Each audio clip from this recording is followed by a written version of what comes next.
Forgettable, a short story by Atticus Blake. For my brother, Jason, the occupier.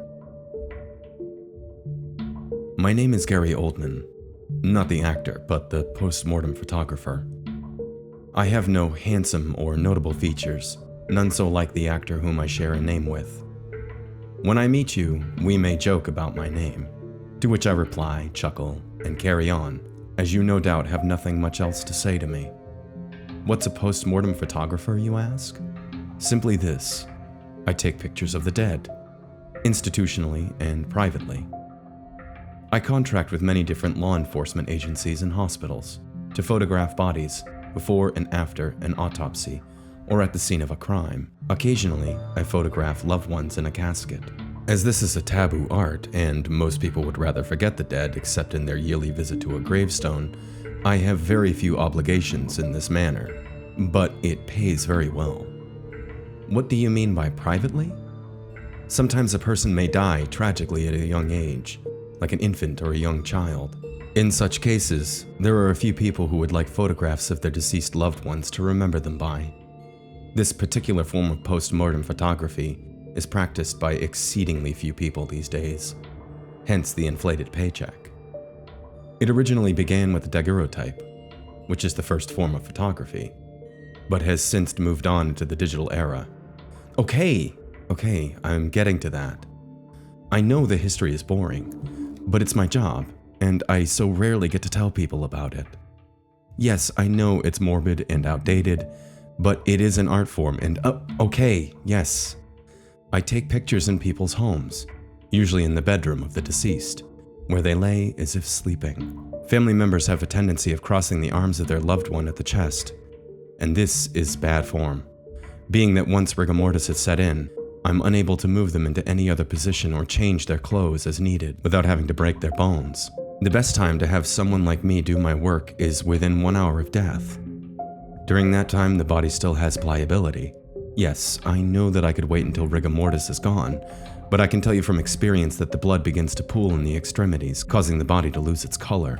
The eyes lose their lifelike sheen, and when I touch them, there are visible handprints that I have to touch up later with makeup. Yes, I do this with children and babies. Why would I lie about? There's a loud bang on the bars of the holding cell. Gary, stunned, covers his face. Then a gruff voice sternly says, "Shut up in there, wacko. Who the fuck are you talking to anyway?" Gary looks up from his hands to see the bars of the holding cell, and an overweight police officer dressed in a blue and gray uniform is standing outside. His name tag says O'Banion. O'Banion is holding a nightstick, which presumably was what he had used to bang on the bars. Gary does not respond, as he was taught. That is the ultimate form of disrespect to authority. He heard the words in his head, the mantra of the occupier. He repeated them even though he was a pretender. The officer sat down at a nearby desk. The chair, at the officer's every turn and motion, would cry and creak, straining to hold him up. It was then that Gary realized abashed that he had been talking to himself audibly. A phone rings, and the officer picks it up. "Police department, this line is recorded." He leans forward, elbows on his desk. "Yes, we're well aware of the situation. It's best you stay inside of your home for the moment." There's an audible yelling at the other end of the line. The institutionalized clock above the officer reads 8:04, and the second hand is frozen. Gary rubs at his chemically burned eyes to help them focus. The stench of vinegar is strong in his nose. He had been doused by another occupier to neutralize the burn. Standing there screaming, shouting, "Anti-this," and "no more that." Through the pain in his ears and eyes, Gary felt alive, even though he was a pretender. Then the tear gas bombs had been dropped. Then he didn't feel much until he awoke in the cell. Distantly, he hears the officer's conversation. "Well, if the house next to you is burning, and you're that worried, ma'am, you should go outside and wait until the fire—" He pauses. They're all in the city?" "Uh-huh." Gary, alone in his cell, stands and walks to the bars. Absently, he leans his head against the cold steel, his arms folded across his chest. His face is expressionless. This is what he was taught. Even though he was a pretender, he did it anyway. In the first cell to his right, there are 4 occupants, each dressed in tattered, unwashed clothing. Around their necks is the symbol of anonymity, the black bandana. 2 men and 2 women sat on the floor holding hands. It reminded him of prayer, though a lot of them were far from believers. They stunk to high heaven, but Gary had gotten used to it, just as he had gotten used to the rest of life in the camp. Rare showers, little privacy, constant harassment by the police and passers-by were the norm. Some would even spit in their direction. Some would spit on them. Some would throw money at them, obviously not understanding the movement and its battle against capitalism and greed.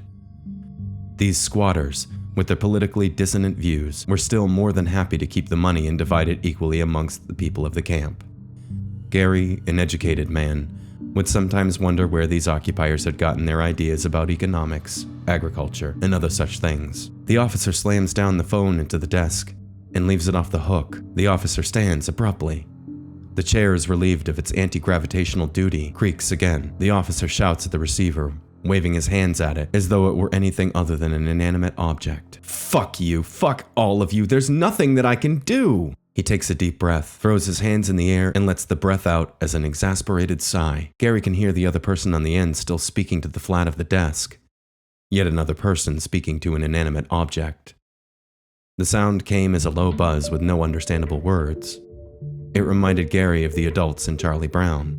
The frustrated officer turned to Gary, and with a look of disdain and a low voice, he asks, "What the fuck do you assholes think you're doing?" He shook his head of red hair and wiped away sweat from his brow. "Burning down houses? Protesting? You think you can destroy more than 200 years of American tradition?" He was cut off in his monologue by a shouting voice from the third cell. "You're doing that," the voice said. "Not us. We're using our right to freedom of speech. Also, we didn't start the fires." Gary knew this to be true. No one locked in the precinct had started any fires. Looking through the bars, he could see a leather-jacketed punk with bleached spikes that he knew from camp. The punk called himself Belial and knew nothing of the name's real origin. Gary reminded himself that in Yiddish it meant worthless, and that's how Gary felt about Belial's opinions. "I fought in Iraq for assholes like you," O'Banion pointed at Belial. "You don't even appreciate it." As he said this, a gold-covered canine tooth flashed at Gary from the lower mandible of the officer's mouth. Gary asked himself how many of those he had to reset for photographs. How many teeth glued back in? "Oh, sure I do," Belial said as he stood at the bars with a smirk of satisfaction. "I'm using the rights you fought for." The people in the middle cell appeared not to notice the exchange, still sitting in their circle with their eyes shut. Gary wondered what they saw behind their eyelids. He hoped they were envisioning a way out of this mess. He remembered that he had no duty to these people, and that they owed him nothing either, for he was a pretender. They had no real politics and no real creed, with the exception of a home-printed manifesto that contradicted itself many times throughout the 10 pages of political rant, rhetoric, and propaganda. Gary had a bad taste in his mouth when he thought about it. He thought back to the reason he had decided to join the movement. Boredom. Outside, he was an anonymous nobody. In the camp, he was an anonymous nobody with friends. People spoke to him, they yelled at him, they spit at him, and arrested him. Here they paid attention to him. Though he said very little, they remembered his name. Belial called Gary by his last name, and never said a word about the fucking actor by the same name. Belial thought Gary's job was interesting and beautiful. Belial cried, and said he wished someone had taken pictures of his brother that had died of HIV. Gary thought it would be grotesque, but did not say so. Incidentally, Belial thought that AIDS had been a man-made virus that the government engineered to kill what it considered undesirables. He thought he had good reason for a personal vendetta against the US government. Gary decided to hide his opinions from the others, knowing it might get him kicked out of the camp, for they were what made him a pretender. For instance, he didn't believe there was anything wrong with capitalism. Nor did he believe that camping out in tents in the street would change anything. Indeed, the only change that came about was in his own life. He was cold, dirty, and loved. Gary sat on the wooden bench. Ignoring the argument, he shut his eyes and thought he would nap for a little while. Just a little while.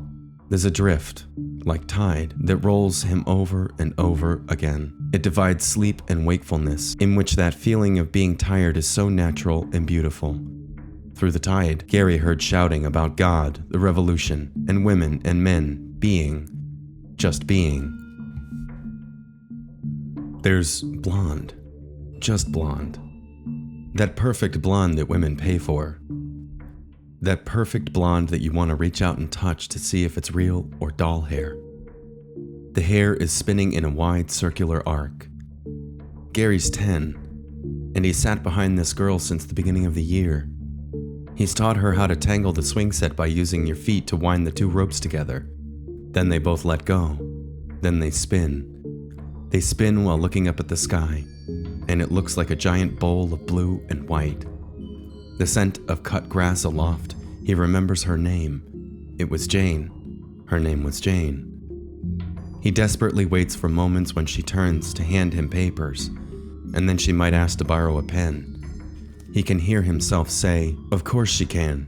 He sees that same girl some years later in a store. She's aged to perfection. "Hello," he says. "Have we met?" she asks. "No, sorry, I thought you were someone else." He lies, then reminds himself that swing sets aren't made that way anymore. From the drift, from the black, he hears laughing. His mind is drawn there. A group of teens surrounds Gary and another boy. He sees himself get wrestled to the ground. His camera's broken, laying in tall grass. He's punched repeatedly until his nose and mouth are bleeding. The boy walks away with Gary's camera, leaving Gary to lick his wounds. He tries to stand. They tell him to stay down. They call him a faggot. That faggot was just taking pictures of birds and trees until he happened upon the other young men skinny dipping with their girlfriends. He took pictures. He wasn't a pervert. He just thought they were all so beautiful. He stays down until the others leave and cries the whole way home. The tide loosens its grip on Gary, not enough to wake him up, but just enough to let him know that the officer and Belial have stopped arguing, and that the people in the next cell were no longer meditating. Belial winks at Gary through the bars, holds up his fist in a fight the power gesture, and then the tiny slits of Gary's eyes shut tightly again, blinking away the bullshit. He is pulled back into the tide. Gary is in his grandparents' cabin by the lake. There's screaming, loud, blood-curdling screaming that from the tone, Gary can tell is a child. It screams, "Help me, help me, Joey, don't leave me, come back." The voice is talking in great heaving, hitching breaths and sobs in between its yelling. Gary refuses to move from his bed. The shouting grows louder. "Joey, come back." Gary is determined to ignore the little screaming voice. This was his vacation after all. He had just graduated and he intended to sleep in for the entire summer because after that he was going to college, and that was the end of sleeping in for a while. "Come back!" Gary wonders why no one else is helping that friggin' kid outside. He opens his eyes. "Help me!" Gary, angered and annoyed, sits up in his bed. He looks out his grandparents' cabin window. At the waterfront, there's a little boy no more than 5 sitting on a tree branch about 6 feet off the ground. He's heaving in breaths and crying. He isn't yelling anymore. Gary puts on a pair of pants and a shirt and walks outside barefoot. He calls to the boy, "Are you all right?"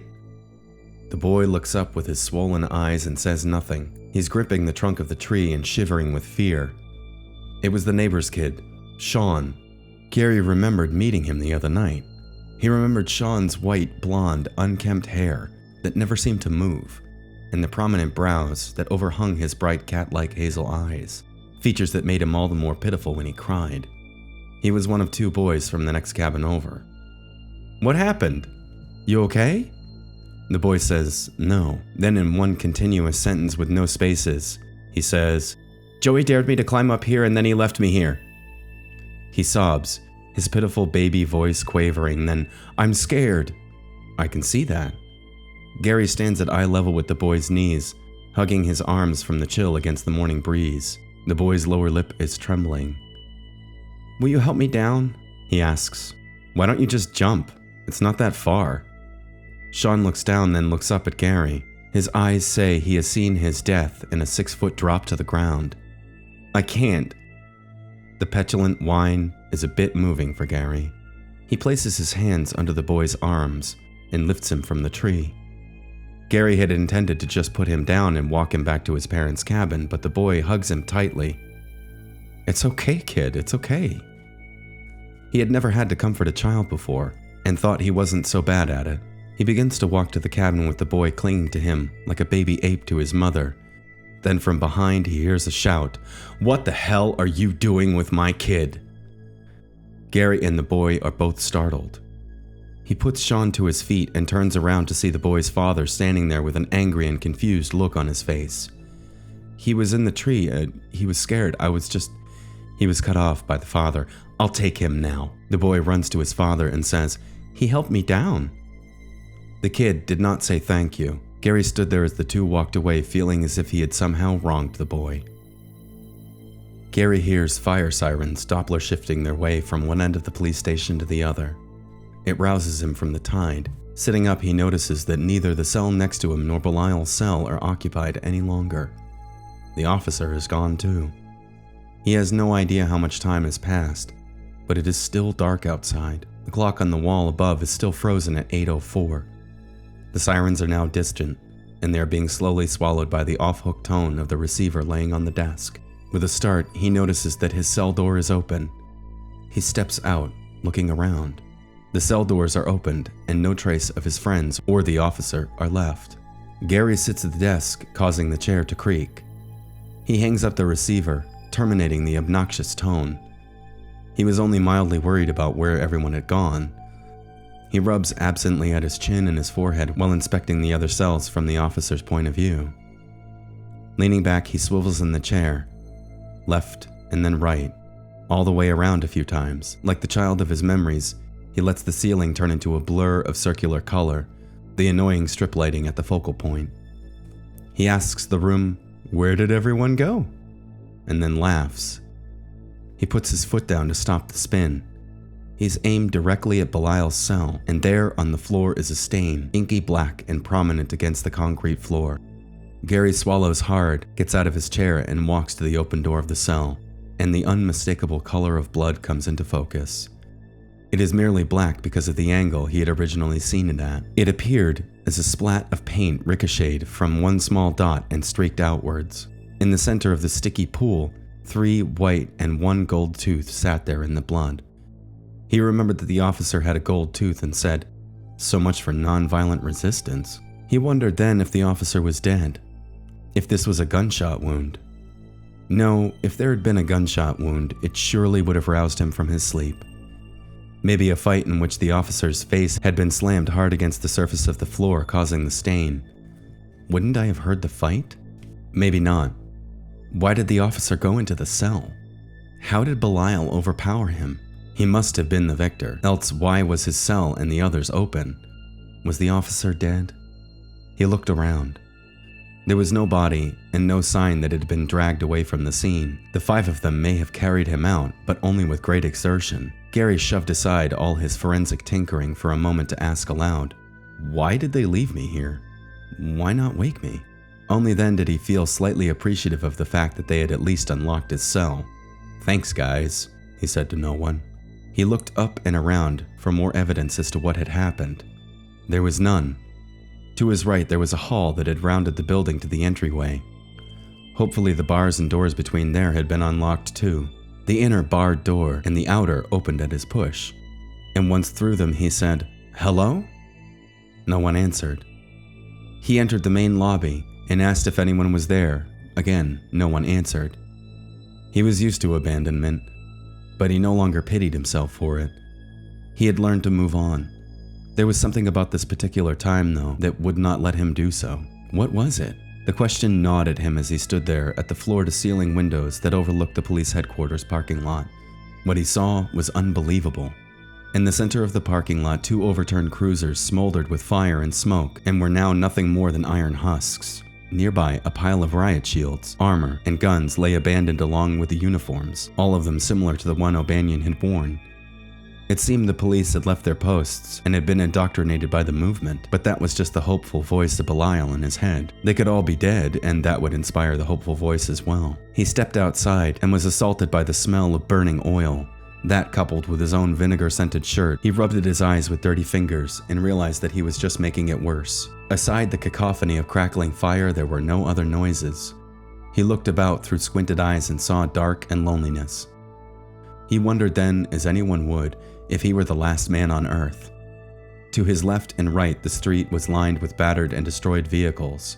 Here and there, articles of dirty civilian clothing were discarded. He stepped to the sidewalk and inspected a pile that lay in the gutter. There was a red shirt, a pair of jeans, and a pair of shoes. A short-lived and irrational fear crept up his spine. He wondered if everyone had been raptured like all those televangelists said they would. He leaned down and picked up his jeans and shirt. Upon closer examination, he found that there was no pair of underwear or socks. If the person had been raptured, God intended to see them with their privates and feet still covered. Something else about the clothes still bothered him.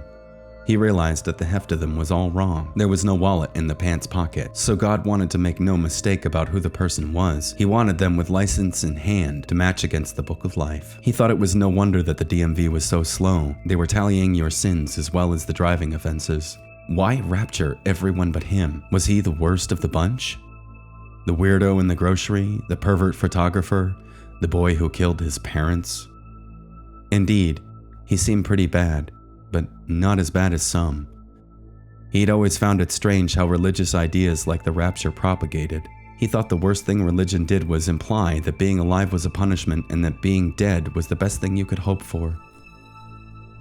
He dropped the clothing to the ground and crossed the street, looking left and right as he did so, even though there were no cars to pay heed to.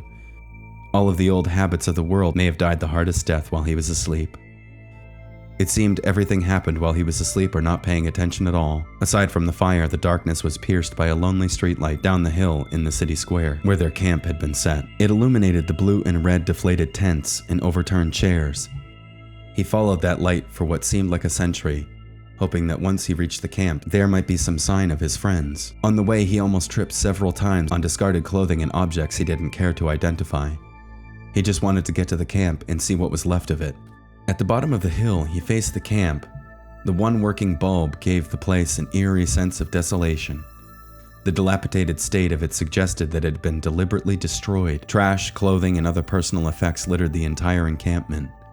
Upon closer examination, the tents were not just overturned but deflated and stomped down. The dusty footprints marching across each of the 40 tents led out of the city square. He determined that these were fresh not just because of the direction, but because the original procession had led towards the police station and not away from it. He stood under the one lamp staring at the spray-painted banner that had been hung from tree to tree for everyone to see. It exclaimed in bold Krylon, "We are the 99%. What percentage was he? He heard a rustling from behind him and turned that way. Squinting into the light, he could not see who or what was there. "Hello?" he asked in a low voice. Then he shouted, "Hello?" The rustling became louder. Whatever it was coming towards him. He backed away, stepping on the sign. "Who's there?" he shouted. He moved out of the light and backpedaled onto a tent and fell on his butt. He watched the cone of light from the ground. A pair of boots stepped into view. Boots gave way to jeans, jeans to torso, then face. It was Belial. The bleach blonde spikes cast long shadows over the banner. His dark blue eyes burned from their dark black sockets. "Hey, where did you guys go?" he said nervously. Then, "Why did you leave me?" Belial just stared. Gary tried to stand and fell back again. Belial points down at Gary and mouths the word, "Pretender." Then from behind, Gary feels a hard smack at the back of his head. Nothing but blackness and tide. He's staring at the ceiling of his childhood bedroom, while the girl next to him in the bed is looking away. She has red hair. She is without a doubt the hottest girl in school. And he has just lost his virginity at 15. God knows when she lost hers. There's a dopey smile on his face that shouldn't be there. The smile is accompanied by tears. Gary's parents had died the week before in a freak accident. He had forgotten to shut the gas off to the stove, suffocating them and almost killing himself. But for the moment, he had forgotten it. Just for a moment. The pain returns when she rolls out of the bed and begins to put on her clothes. The pain stabs him repeatedly when she glances at his naked body in the bed, like he is a spider to be crushed instead of admired.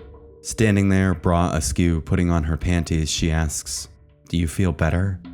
He says, "Yes." She smiles. She had done her good deed, one that will get her into heaven, or ensure her a spot in hell. We all know how that road is paved. Sitting up, he asks with tears in his eyes, "Could we do it again?" Begrudgingly, she nods and takes off her bra and panties again. He swallows back his tears, thinking, of course she'll do it. After all, she'll never have to see him again. He was moving in with his grandparents, a pair of morticians across the country in California. This is how his classmates will learn to forget him. He is a newspaper clipping, a forgettable name, a number, trivial only because the pain of remembering the kid in school who killed his parents is too horrific to relive, even in passing conversation. She'll learn to forget him too. For her, there will be no remember when.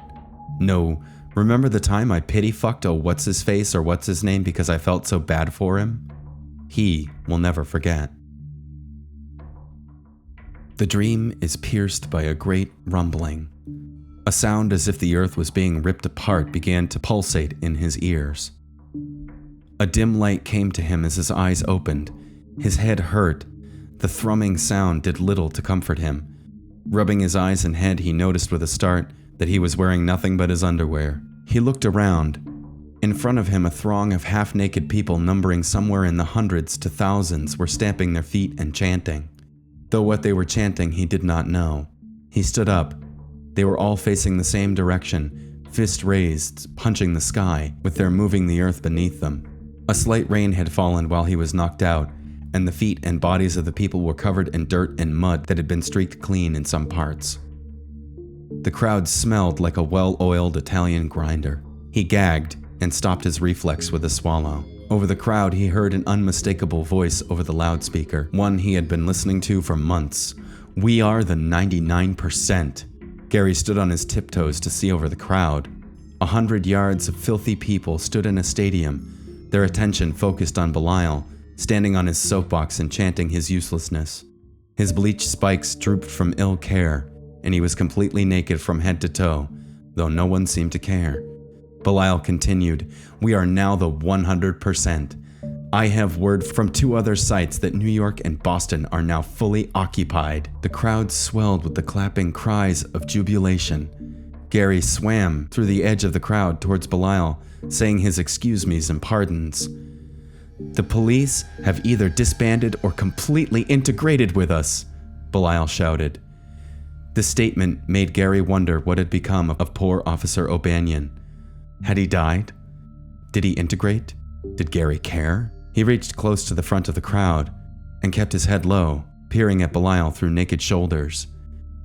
"You see, when you choose to take part in history, you can create revolution. We have won." Belial raised his fist, and the crowd did the same. The speaker whined with feedback. Everyone either covered their ears or winced back. Gary wondered, what had they won? The right to stand naked in the cold? What a bunch of bullshit. Nonetheless, the world has turned on its head and I am in the middle of it. I let everything breeze by me, even history and the revolution. Who am I? I am the 100%, Gary bellowed, and with that, every eye in the stadium turned towards him, as they had been in a moment of silence for the revolutionaries of the past. Gary half believed that they would tear him to pieces. They didn't. Each and every one of them nodded and turned to Belial, who nodded at Gary. Then Belial, with his spikes drooping, his boots dirty, his body dirty, and his voice as harsh as it had ever been, echoed back, "Yes." My name is Gary Oldman, not the actor, but the bus driver. Gary had taken to his job very well. He was driving a group of revolutionaries into Canada via a big yellow bus up Interstate 95. The roads were mostly clear with the exception of an overturned car, here or there. It was overcast, but not rainy, and comfortably warm. What more could he ask for?